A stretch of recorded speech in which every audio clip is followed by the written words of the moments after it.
What is up, everybody? Welcome back here to the Deborah Rao YouTube channel. We're back with our top 25 series. We finally made it. We've been drudging along. We are in the top 10, and today we're talking Miami Hurricanes. What are the Hurricanes going out there? Does Mario Cristobal got his guys ready yet? We've been waiting. He's been recruiting, but the wins are not there. We're going to be diving into all of their transfer portal because they went after transfer portal, especially that guy right there, Cam Ward. As Christian knows, I am a Cam Ward closet truther, and I've liked Cam Ward for a long time. But before we get into that, do got to talk about last year. Sorry, Canes fans. I know you want to forget about last year, the non-kneel down, the 7-6 record, but it was there, right? So Mario Cristobal came there, obviously to much fanfare the last couple of years, and they've expected more from him. I think one thing that we've talked about Mario Cristobal is he struggles to coach. I think from like a recruiting standpoint, does an excellent job, but the X's and O's is really what you see with him. Obviously led by Tyler Van Dyke last year. He was not good.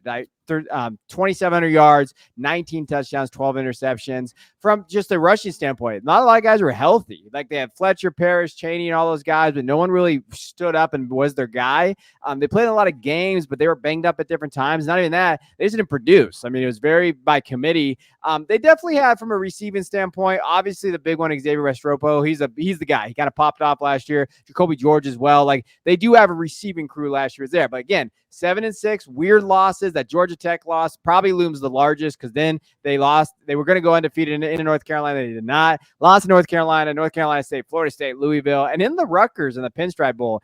Yeah, and Rutgers is good. I don't want to shit on Rutgers because Rutgers fans would be after me. They were pretty good last year. But still, like, if you're Miami, you do not expect to lose to Rutgers in the Pinstripe Bowl. I understand who was not there, but those are the type of games that you really, really need to win. Now, heading into this year, though, there's optimism for this offense, right? Christian's going to kind of dive into us. And last year, when you think of the offense, they were top 40 in points per game at 30.1.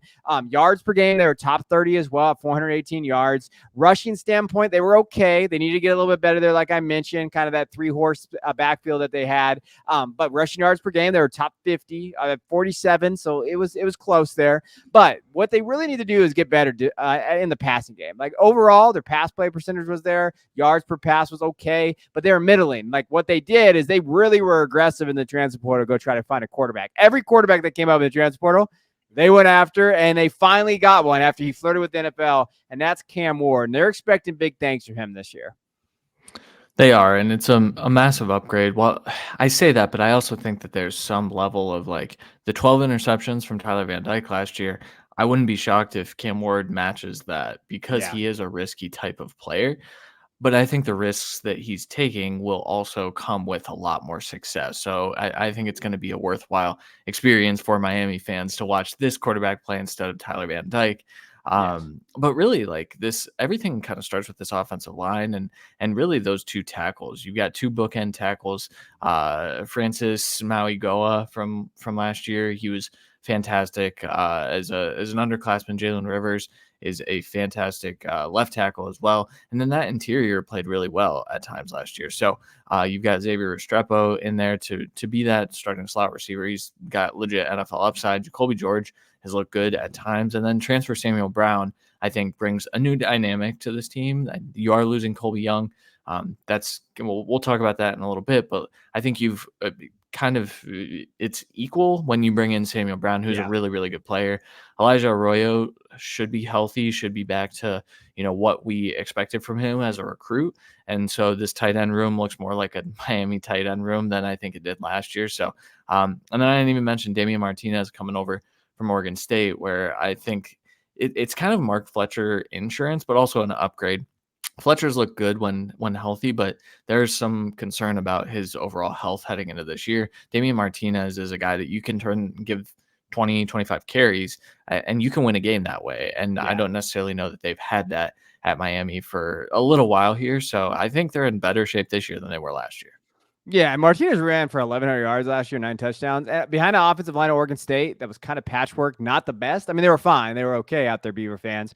But This line is much better, like you talked about. And I think that you could be really looking at a Damian Martinez like 1,500-yard season. I think he could do that if they give him enough volume. And yeah, you hit it on the head in terms of their offensive line. Francis was a All-American last year, freshman All-American. So that's one of their guys that's definitely going to be their linchpin. And then Cam Ward, just to put up the numbers perspective for everybody out there, he's thrown for 13,874 career yards and 119 touchdowns. With at Washington State and in Carte Ward at the FCS school that he was at before he transferred to Washington State. So dude can throw. Like, dude's going to toss it around and do those things. And he's definitely there. You have to give him like credit for that. But the one knock I have with Cam is that in games where you're like, man, they can go out there and win this, they know it never do. Like Washington State never did. There was always an interception. There was always that last drive that he couldn't put together. And I think that's one thing that him and Cristobal are going to have to do together. Like, I'm thinking of Cristobal's big weakness too. Like, they're going to have to overcome that together. As far as the losses go on this squad, Tyler Van Dyke, Colby Young, obviously the running backs I talked about transferring out. You have Henry Parrish and Don Chaney. Tyler Harrell too. I remember Tyler Harrell. Don't you remember Tyler? Alabama great.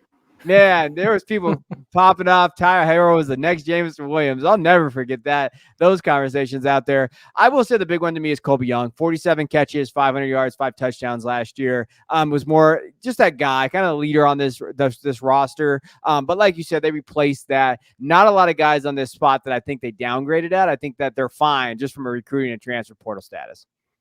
Yeah, I'd argue they upgraded their running back room despite losing those guys. Wide receiver evens out, quarterback upgrade. I put Tyler Harrell on here as the joke. They did lose Matt Lee, their starting center from last year, who was really good. But this is an offensive line that can overcome a loss like that in the middle there. But yeah, I mean, overall, this isn't. I think they've upgraded, so I don't think that even these things that are notable losses, they're not super notable for Miami.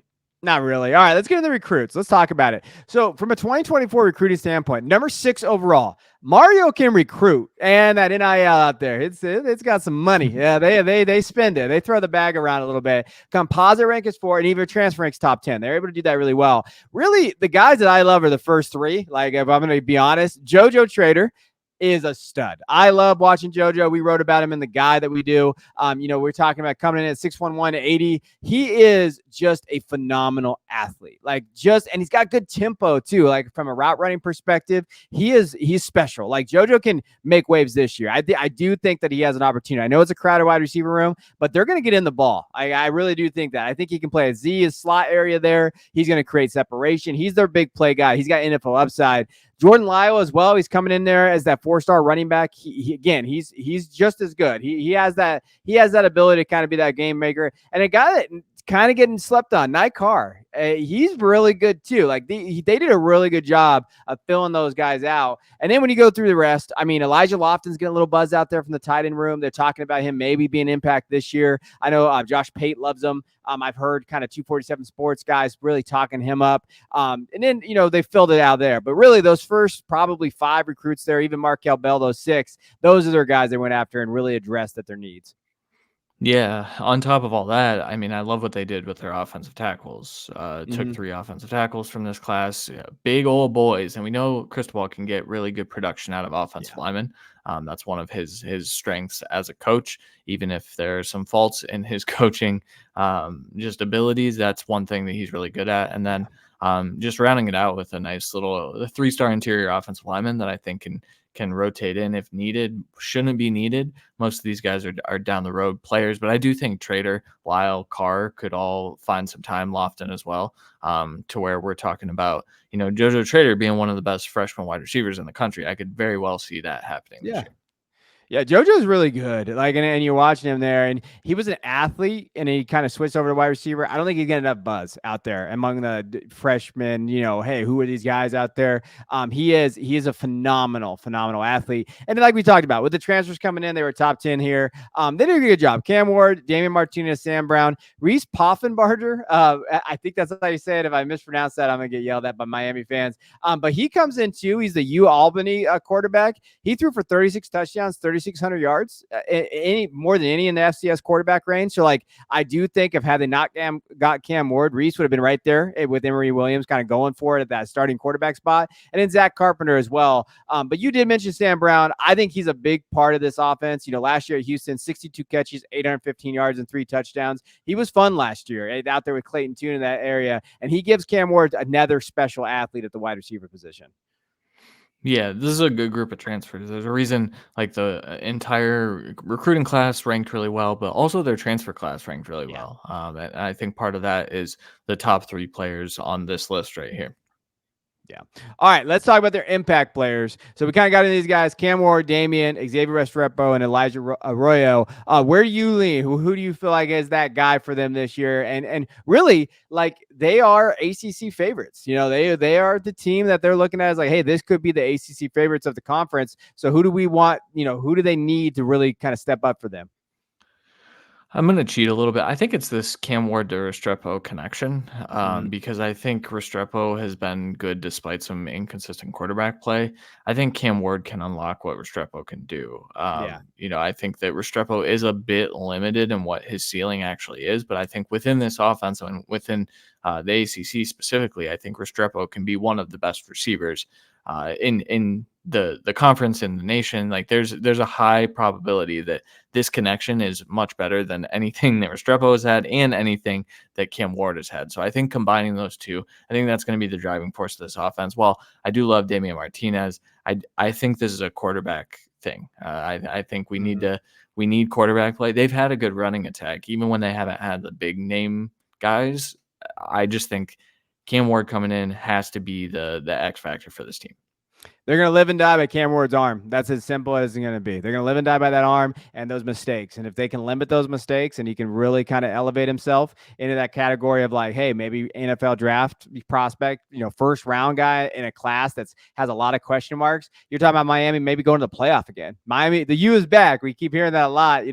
Could they be back? It's up to Cam Ward. It's up to that arm. And because he's got the offensive line, he's got the weapons, he's got a running back room, especially with Damian Martinez being healthy. That's right there. It's up to Cam. That's really where it comes down to. And from a defensive side, last year they were okay. Opponent points per game, they were 24.1. They put them about 50th in the nation. Really where their strength lies is up front. Like, that's where it lied in last year too. Opponent rushing yards per game, they're 15th in the nation, just over 100 yards average given up. Opponent yards per rush, only 3.5. They're 20th in the nation there. Where they struggled a little bit was on the back end, and especially that secondary. Not terrible, but really kind of, giving up opponent yards passing per game. They're 55th in the nation. And in sack percentage, they're 40th. Not bad. They did get after the football a little bit. But that's really kind of where they needed to kind of address. They lost some guys in that secondary as well. But they got some dudes up front. They got some guys that are a lot of fun to watch. Yeah, Ruben Bain is the returner that I think is, he's really, really good. He's fun to watch. But Tyler Barron coming over from Louisville is a huge get. You needed someone opposite of Bain to really make this a formidable front four specifically. And then they also got transfer Simeon Barrow, who I think can be an impact player from the interior. They lost a few pieces from that interior as well. So I think, to me, they are the tone setters of this team, but I also don't want to take away from Daryl Porter Jr., who's a very, very good corner that I think with some better safety play, this isn't, we'll talk about Cameron Kinchens, James Williams a little bit, but they had up and down years. I think Miami fans would attest to. Kinchens was expected to be much, much better than he was last year, and for whatever reason, the play was inconsistent. I think with some improved safety play, or at least some more consistent safety play, Porter Jr. can really shine on that outside. That's an NFL guy as well.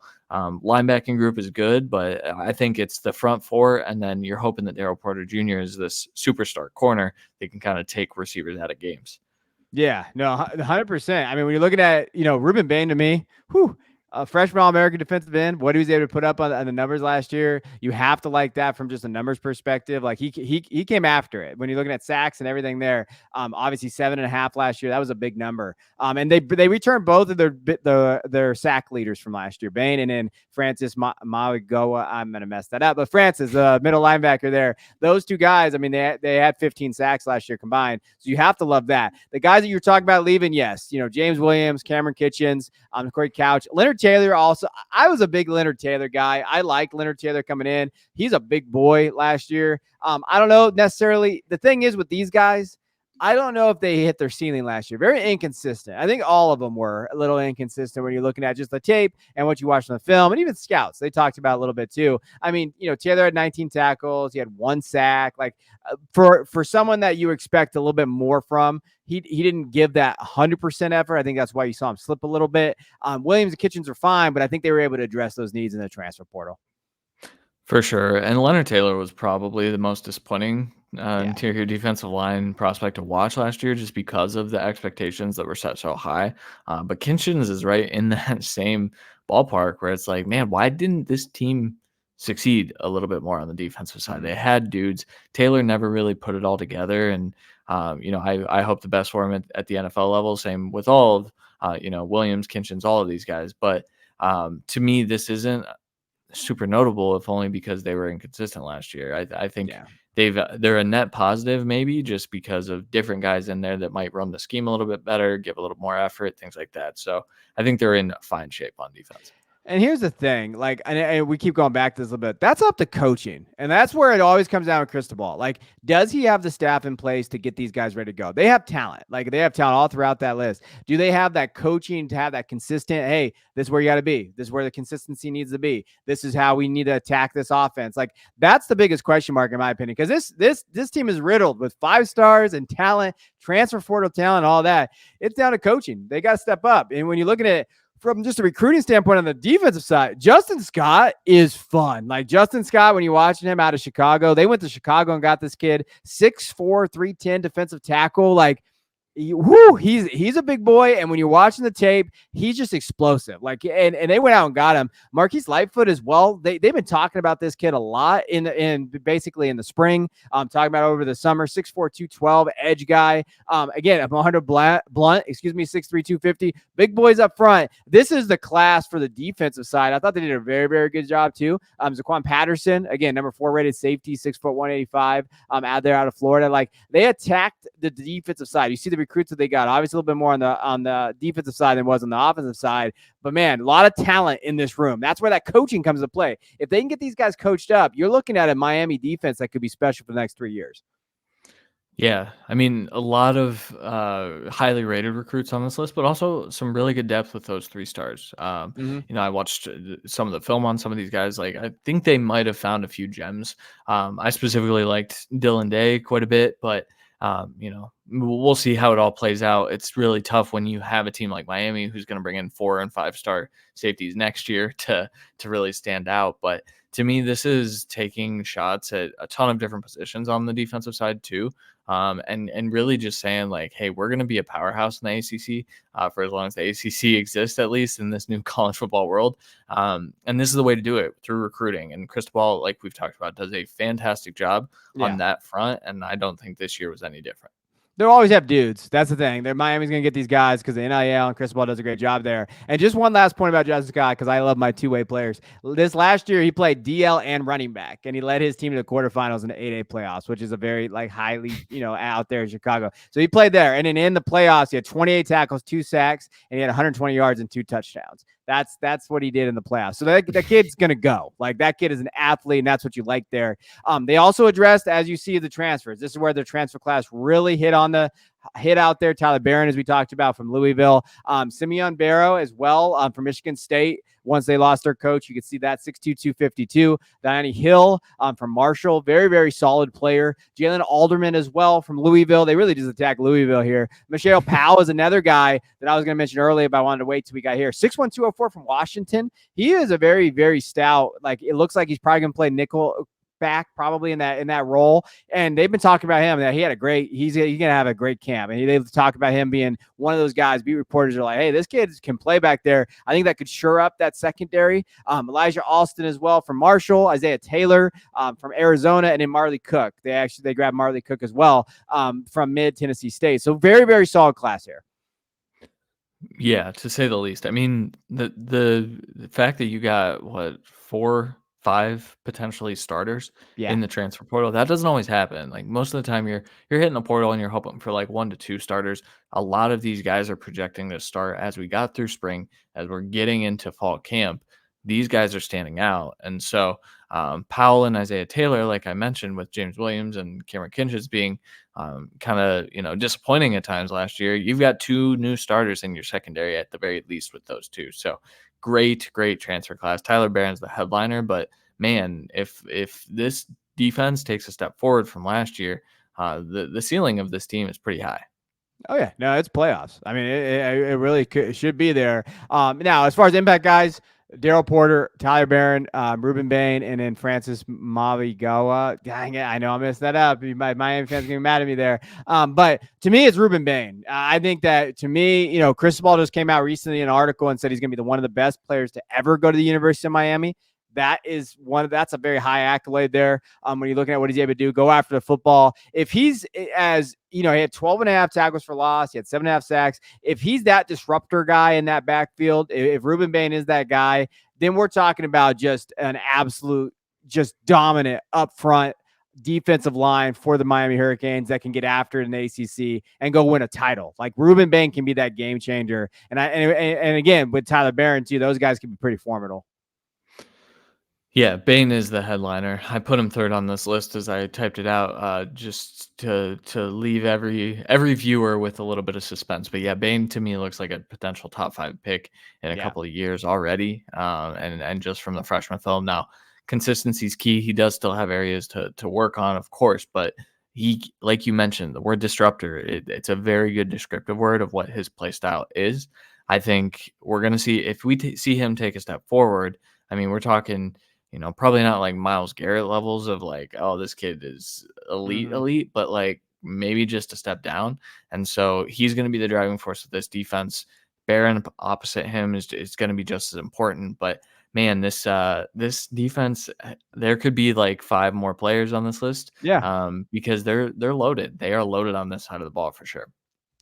It's hard because I'm slowly buying into this. We talk about over under and we talk about this a lot. Here's their schedule. So this is where they're at. They're at 9.5, which is a little interesting. But a lot of these teams in this 10 to like 5 range, they're sitting at that 9.5 mark. At Florida, big game right there. At Florida, versus Florida A&M, versus Ball State, at USF, versus Virginia Tech, at California, at Louisville, Florida State, Duke, Georgia Tech, Wake Forest, Syracuse. Not anything crazy, right? You don't see Clemson on the list, right? We're not talking about that. The Florida State game's at home. That's a lot of fun there.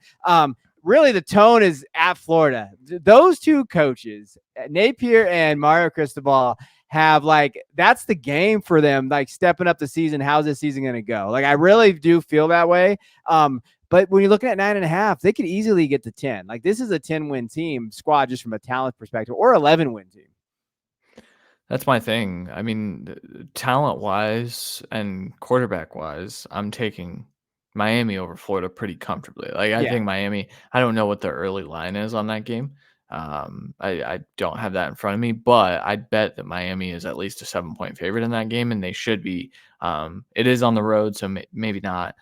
But then when I start to look down the schedule, like at Louisville is a really tough game, I think. Coming home to Florida State right after especially makes it even tougher because it's a bit of a look ahead type of game. Mm-hmm.